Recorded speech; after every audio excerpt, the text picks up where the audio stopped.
Bonjour à toutes et à tous, bienvenue à cette session, la dernière de l'année, d'embarquement à la redécouverte de la base Impact Alliance au service du pilotage de vos partenariats.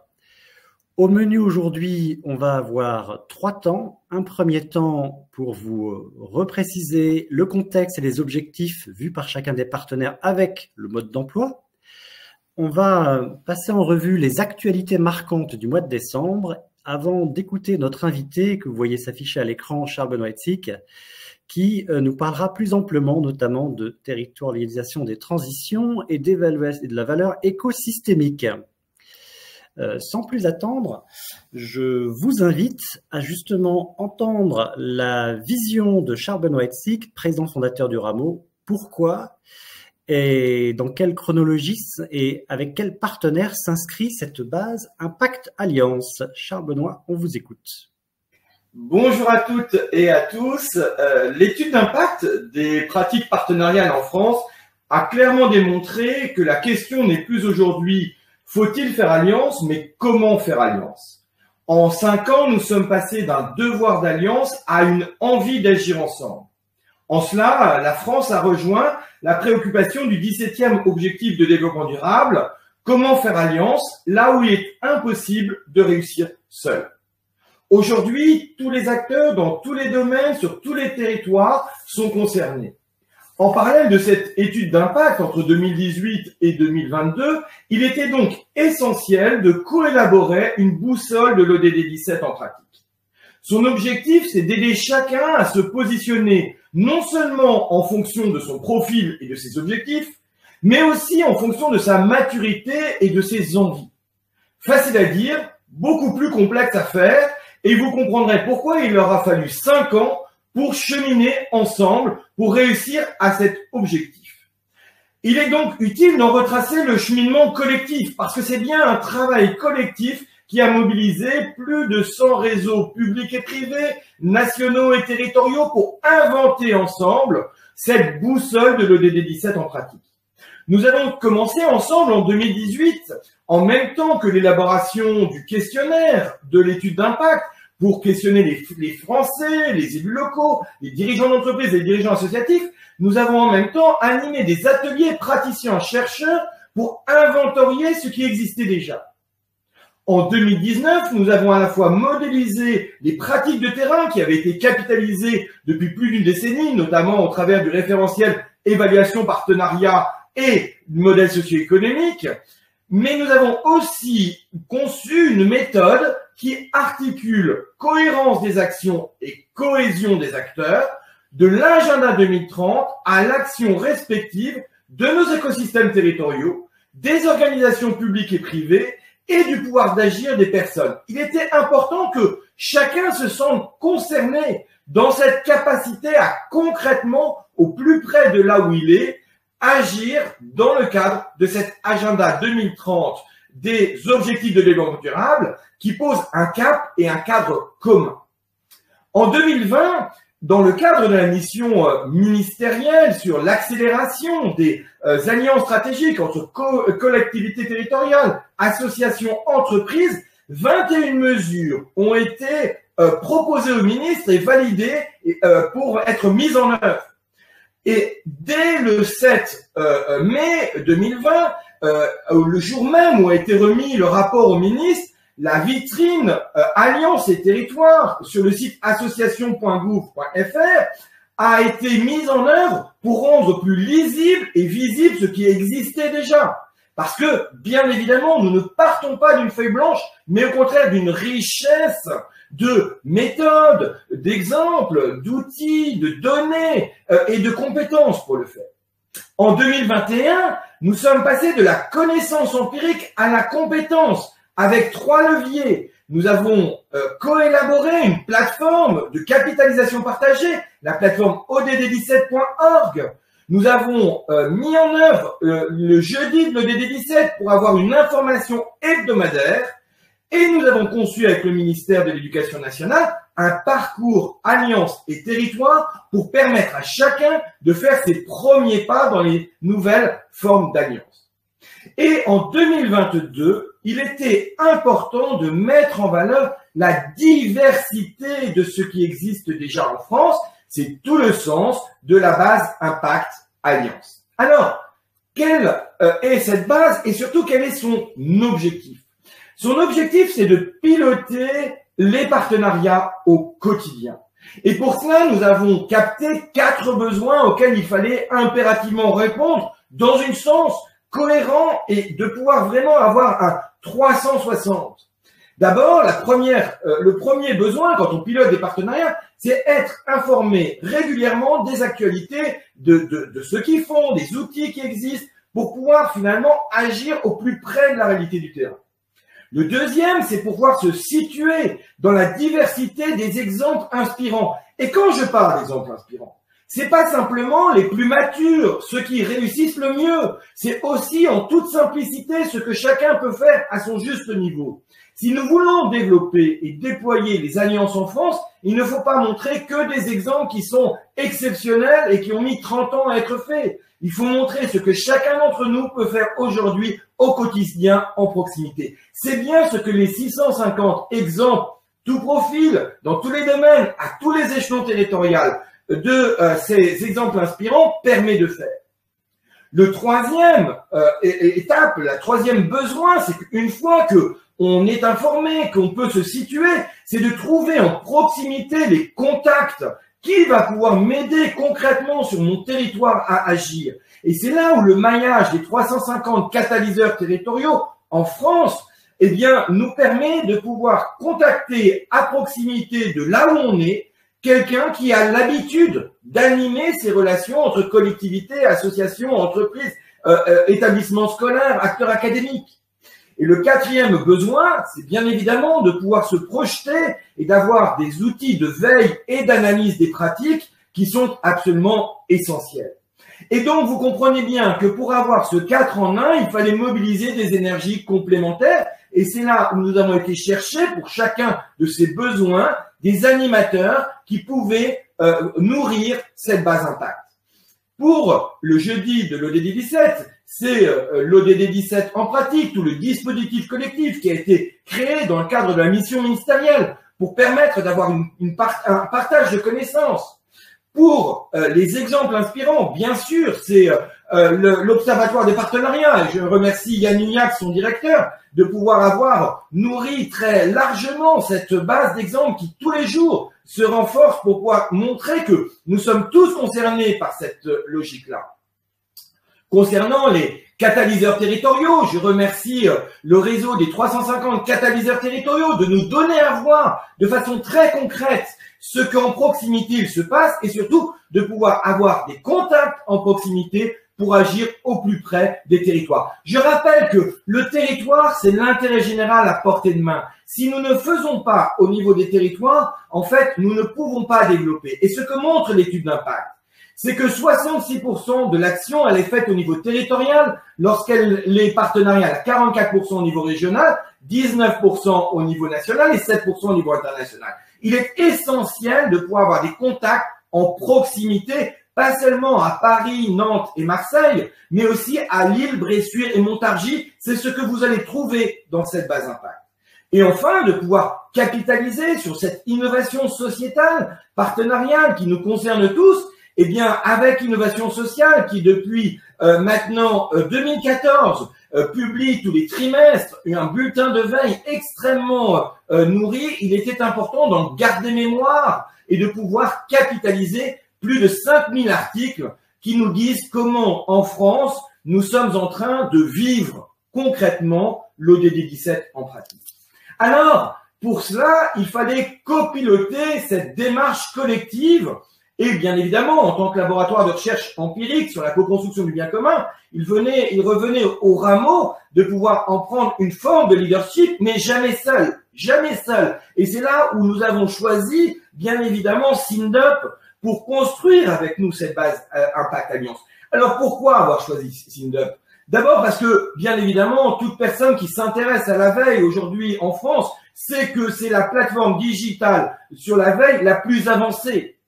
Mais c'est pas seulement cela, c'est aussi parce que la qualité de l'engagement de l'équipe, notamment aussi à travers le grand rebond, est telle qu'il était évident que nous étions en cohérence non seulement sur l'exigence de l'action, mais aussi sur le partage des valeurs.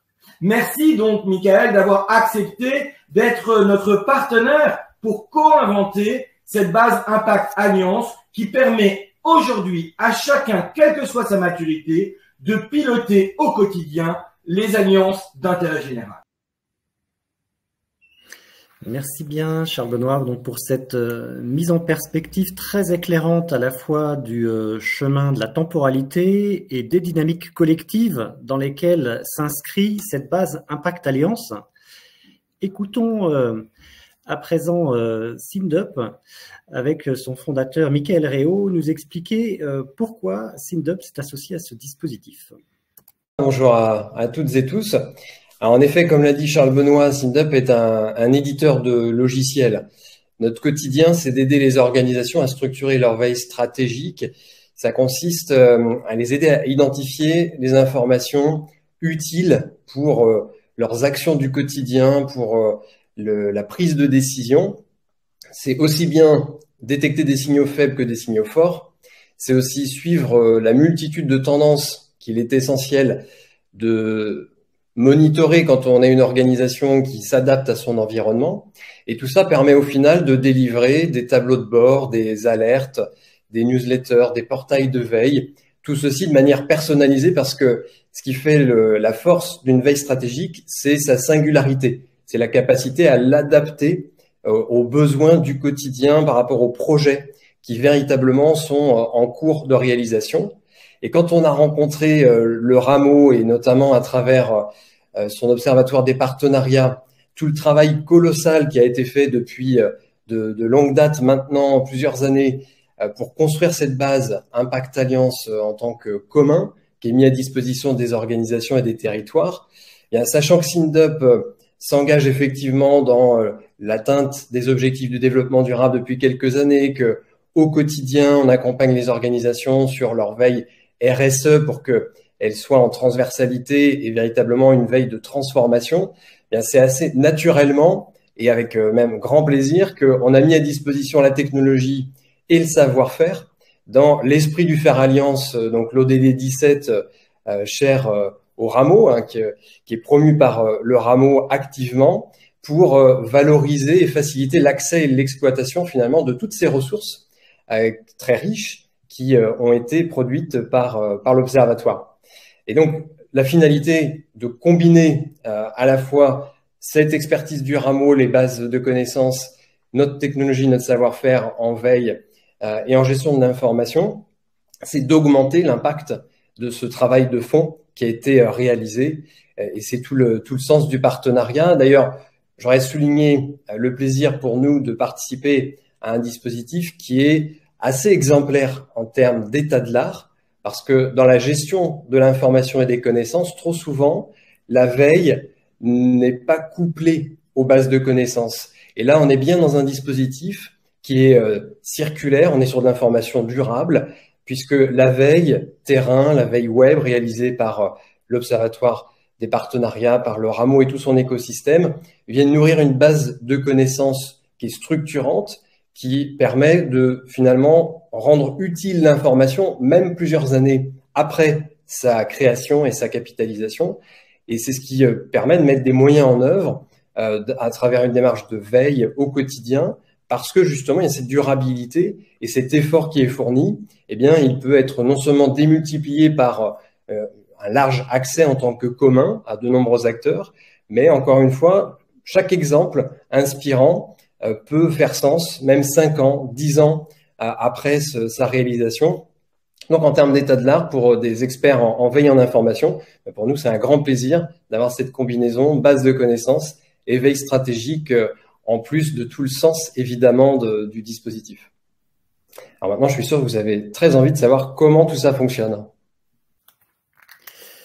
Merci Mickaël pour ce partage. Donc on a bien entendu la dynamique très forte de cette alliance entre SynDup et le Rameau, entre deux savoir-faire finalement croisés, celui de la veille, la plateforme de veille stratégique numérique et celui de la connaissance empirique, au service finalement d'un accès à une information, à des informations qualifiées, durables et utiles pour alimenter et nourrir vos propres réflexions et vos actions menées en coopération au sein de vos organisations et de vos territoires.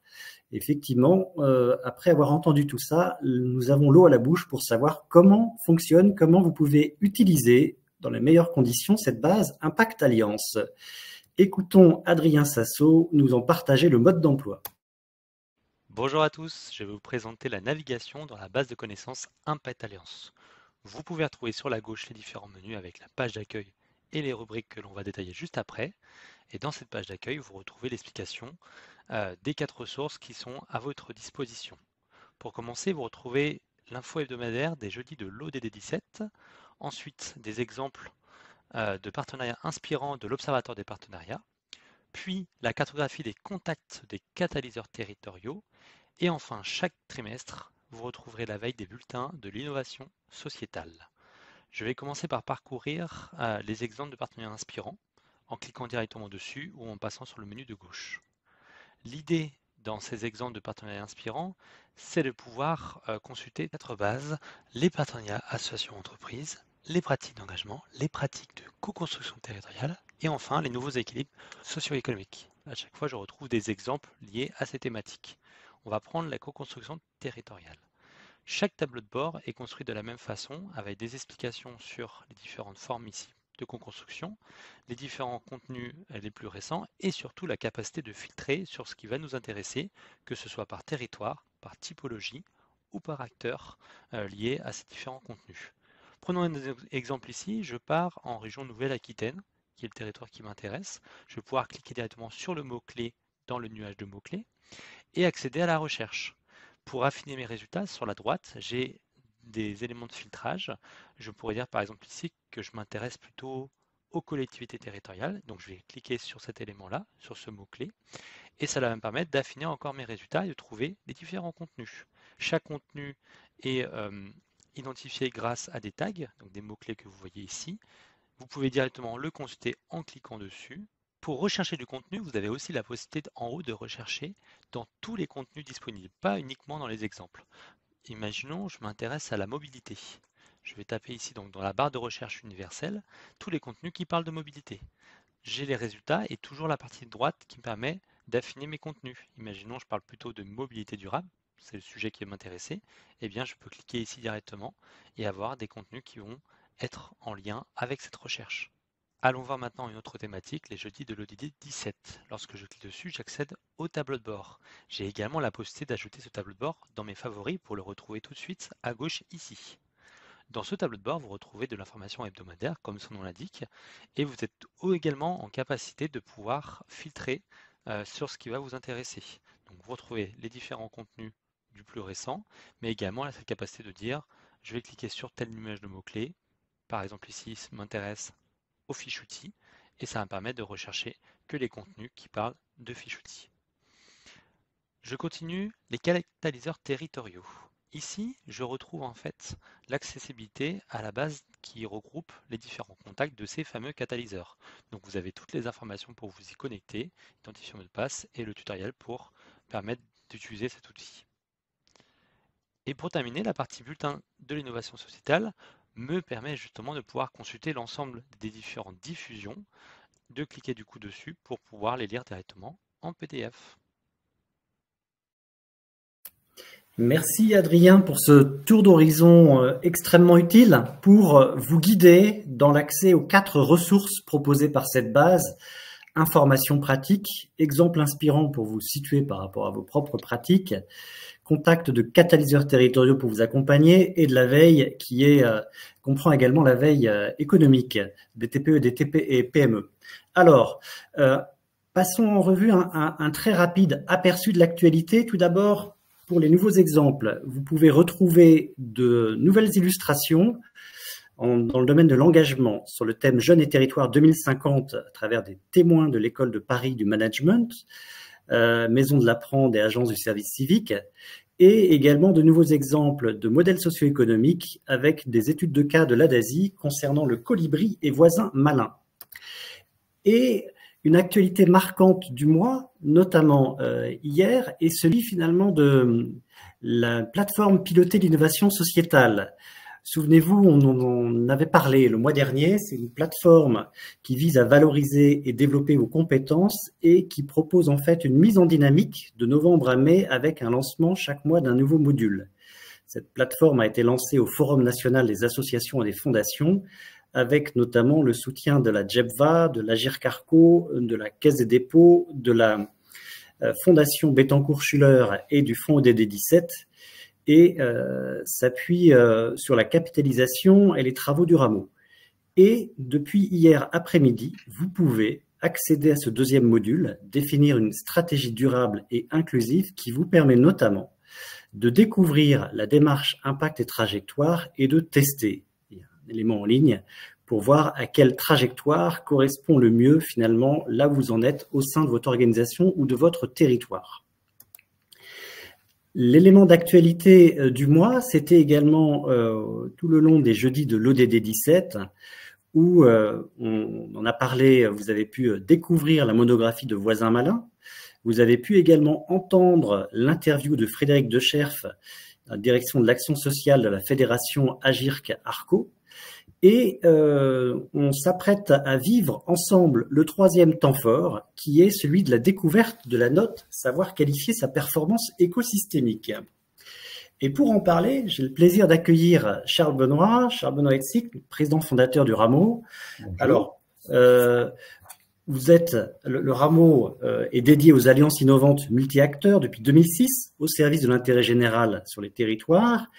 Et cette semaine a été notamment marquée par deux actualités avant notre temps commun, qui est mardi dernier, le 17 décembre, la remise du Trophée de la cohésion remis par l'Institut Sinopia à Lille, au sein de la région des Hauts-de-France, et également hier midi, hier en début d'après-midi, même la conclusion d'un cycle de webinaires triennal 2022-2024 sur les nouveaux équilibres socio-économiques, piloté avec la JEBVA. Et un petit message à l'attention de nos auditeurs, vous pouvez retrouver les capsules d'une bonne part de ces webinaires, les autres seront enrichis tout au long de l'année 2025 au sein de cette base Impact Alliance.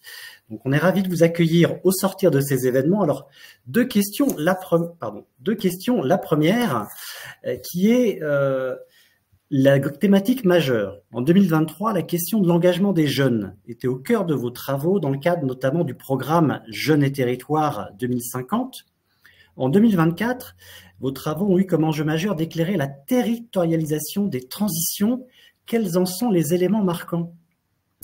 Bonjour à toutes et tous. Alors oui, effectivement, et peut-être qu'on peut poursuivre finalement le cheminement en commun qui était présenté dans la première partie de cette session d'embarquement, qui s'arrêtait en 2022 au moment où effectivement nous avons co-construit avec nos amis de SINDUP cette base Impact. En 2023, en fait, on s'est posé la question, puisque la base Impact elle était financée à travers le fonds ODD17, finalement ces 3 millions d'euros d'investissement pour la base Impact, pour les expérimentations qui avaient été faites en territoire, au service de qui finalement doivent-ils être prioritaires? Et vous l'avez rappelé, c'était cette question, comment faire avec les jeunes au niveau de leur territoire l'invention de nouveaux modèles. Ça, c'était 2023, et en 2024, on s'est dit, mais finalement, comment on déploie ça? Parce que effectivement, c'est pas parce qu'on a les outils, c'est pas parce qu'on a les plateformes numériques, c'est pas parce qu'on a les relais territoriaux avec les catalyseurs que l'on peut réellement être au plus près du premier kilomètre des besoins. Or, on s'est rendu compte de deux choses qui étaient importantes. D'une part, et c'est ce qu'avait qualifié le cahier de recherche ODD17 économie et territoire qui avait été publié fin 2023, c'est que cette question finalement du territoire comme l'intérêt général à portée de main, mais aussi la capacité à réinventer nos modèles socio-économiques, ça c'était une forme d'impensé.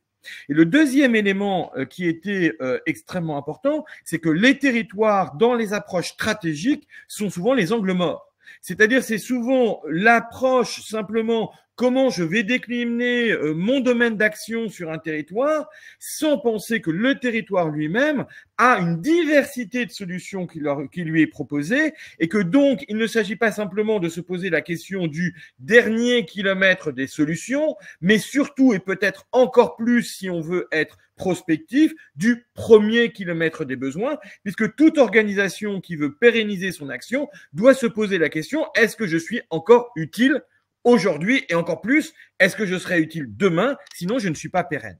Et c'est dans cette logique-là que pendant toute l'année 2024, on s'est posé la question au principe finalement de chacun des territoires de quels étaient les premiers kilomètres des besoins. Et par exemple, nous avons pour la première fois en 2024 exploré les territoires ultramarins et notamment le territoire de la Réunion. Nous ne pensions pas malheureusement être aussi prédictifs dans le drame qui se passe juste à côté de la Réunion à Mayotte aujourd'hui, mais on voit bien que cette connaissance, cette appropriation de la diversité de nos territoires en France est une urgence absolue parce que bien évidemment la même réalité des transitions que nous vivons ne peut pas être la même au cœur d'une métropole, dans un territoire rural comme à Limoux, dans une ville intermédiaire comme à Montargis ou dans nos territoires ultramarins comme aujourd'hui à Mayotte. Et donc cette approche par le territoire,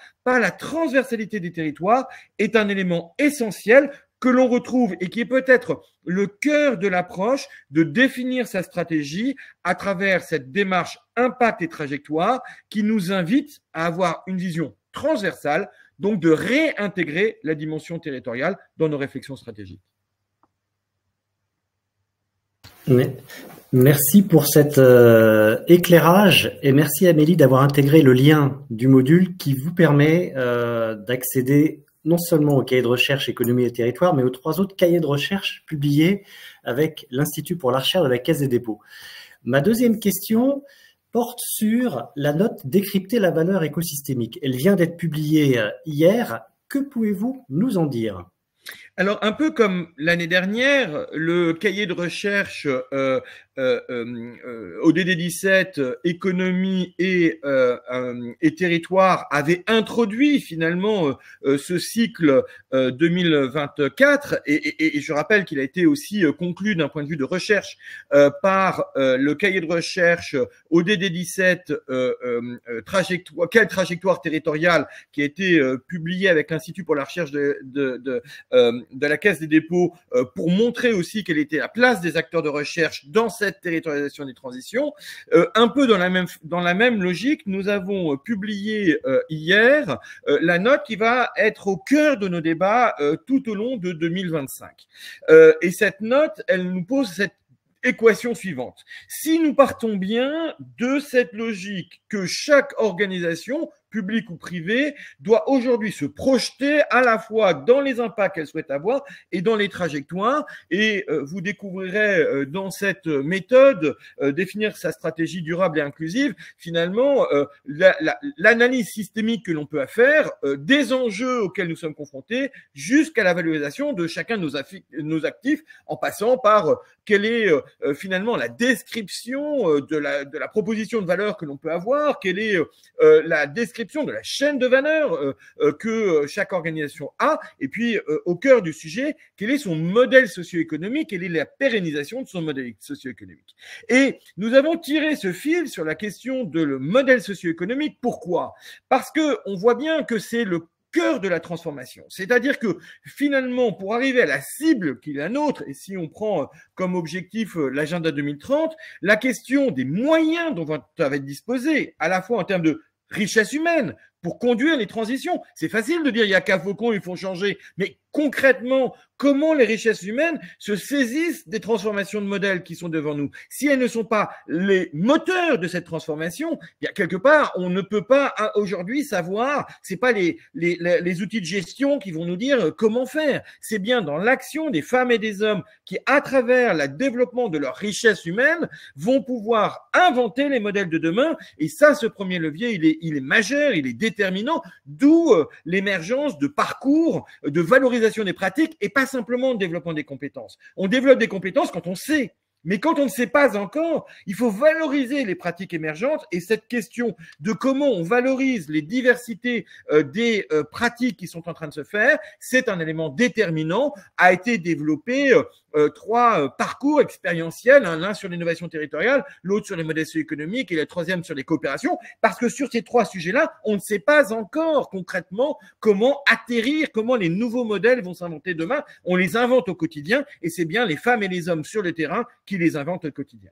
Le deuxième levier, c'est bien évidemment celui du financement et quelque part, comment est-ce que nos ressources financières, dont on voit bien que nous avons à la fois une raréfaction de ces ressources et à la fois un accroissement des besoins et des fragilités. Donc, il va falloir arbitrer autrement. Et pour arbitrer autrement, le troisième levier, quelles sont ces alliances stratégiques qui peuvent se faire au niveau d'un écosystème, au niveau d'un projet de territoire, c'est-à-dire au niveau d'un commun. Parce qu'il est bien évident qu'aujourd'hui, toute stratégie qui consiste simplement à maximiser sa propre performance le plus vite possible est un élément destructeur de valeur pour le commun.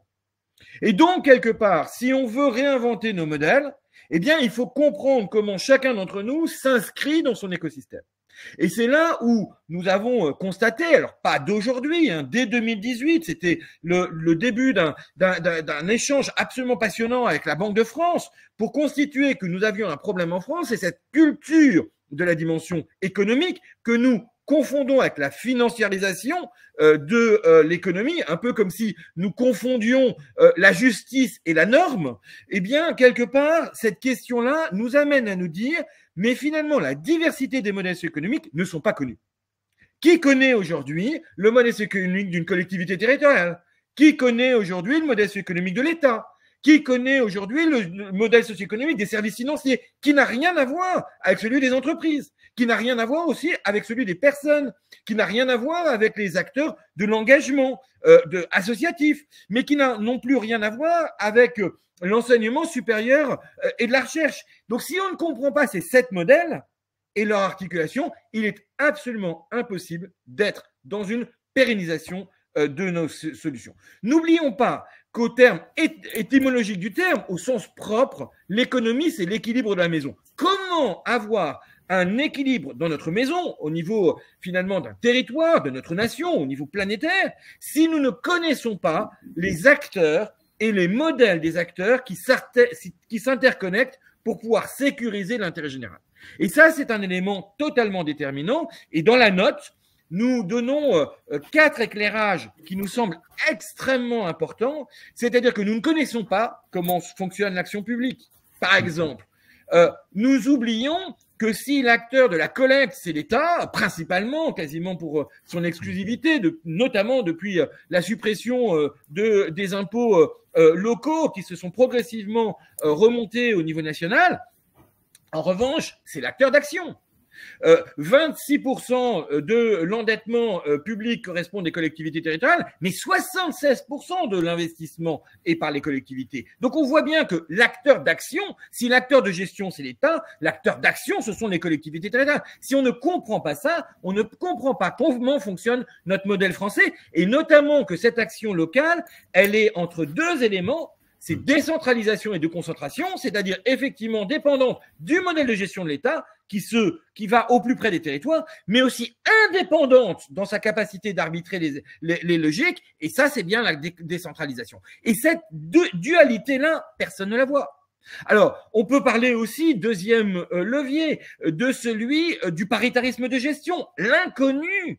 Finalement, dans nos modèles. Alors que depuis 1945, c'est celui qui permet l'État-providence. L'État-providence n'a pas été porté par l'État. L'État-providence a été porté par le paritarisme de gestion. Qui le sait? Comment est-ce qu'on valorise le fait que l'équilibre entre les partenaires sociaux, lorsque les choix doivent être faits, est un élément de modèle de gouvernance extrêmement intéressant? Complètement oublié complètement sous les radars, on n'en parle jamais. Or, il y a une décennie, les grandes décisions qui ont été prises ont été parce que les partenaires sociaux avaient défini ensemble, co-défini ensemble les indicateurs économiques de la France. C'est pas l'État qui l'a fait, ce sont les partenaires sociaux qui disent au-delà du dialogue social, quel est le dialogue économique que nous devons ouvrir. De la même façon, dans les années 2010, ils avaient réfléchi sur les 7 moteurs de développement de notre pays. Pourquoi? Parce que ce n'est pas du niveau de la gestion de pouvoir le faire, c'est bien au niveau des acteurs d'action. Et les paritaires, que ce soit à travers les syndicats ou le patronat, sont bien évidemment à la manœuvre. Ils savent ce qui se passe sur les territoires. Donc ce paritarisme de gestion est notre moteur pour pouvoir transformer les sujets. On peut aussi évoquer, bien évidemment, la façon sectorielle de le faire. Comment aujourd'hui nos responsabilités sociétales sectorielles sont des moteurs de transformation? Comment, par exemple, la Fédération des entreprises de propreté va pouvoir entraîner non pas 1, 2, 3, mais les 13 000 entreprises de propreté pour inventer ensemble les modèles qui vont être des modèles durables et pérennes, surtout dans une économie, celle de l'entreprise de propreté, où les marges économiques et financières sont très très faibles. Donc, quelque part, si on n'invente pas ensemble la façon de se transformer, on ne peut pas le faire. Et d'ailleurs, très intéressant de voir que pour pérenniser cela, la place des territoires, de l'engagement territorial, a une place déterminante dans l'économie de nos entreprises de propreté. Donc, vous voyez bien que cette logique sectorielle, si on ne l'appréhende pas, on va faire une forme de standardisation qui n'a aucun sens. Et puis, le quatrième angle de vue que nous mettons en valeur dans cette note, c'est bien évidemment l'économie sociale et solidaire. Mais en n'oublions pas qu'il y a 2 réalités radicalement différentes derrière cette économie sociale et solidaire. Les questions d'opérateurs d'utilité sociale d'une part et les acteurs d'intérêt général d'autre part, qui ont chacun des fonctions déterminantes dans l'élaboration des nouvelles modèles de demain, mais qui sont radicalement différents. Donc nous avons voulu, à travers cette note, rappeler que l'équilibre de la maison ne pourra être durable que si nous nous associons tous dans une réflexion en commun, et c'est bien l'objectif de 2025. Merci Charles Benoît pour ces propos extrêmement éclairants. Je retiens notamment ce que vous nous avez partagé sur l'importance à regarder et à considérer la diversité des modèles socio-économiques des organisations, qu'elles soient publiques ou privées, qui sont en fait au cœur de la transformation pour nous permettre de réussir les transitions incarnées dans un horizon qui est celui de 2030, notamment par les objectifs de développement durable. Je ne sais pas si nous avons des questions du public. Peut-être que vous avez sans doute été une pédagogie remarquable. Si je ne vois pas de questions apparaître ni sur vos propos, ni sur la base Impact Alliance, j'en déduis que nous pouvons passer à l'information conclusive, et en l'occurrence, on vous invite à réserver une date, le jeudi 16 janvier à 13 h, un nouveau cycle à découvrir autour des modèles socio-économiques, avec notamment les 3 piliers, les 3 leviers évoqués par Charles Benoît sur les richesses humaines, les financements et les alliances stratégiques. Un grand merci à chacun et à chacune pour votre intérêt et à notre invité, Charles Benoît Hetzig, pour son intervention de qualité. Nous vous souhaitons une belle journée et de très belles fêtes de fin d'année. À bientôt. Belle fête à tous. Au revoir.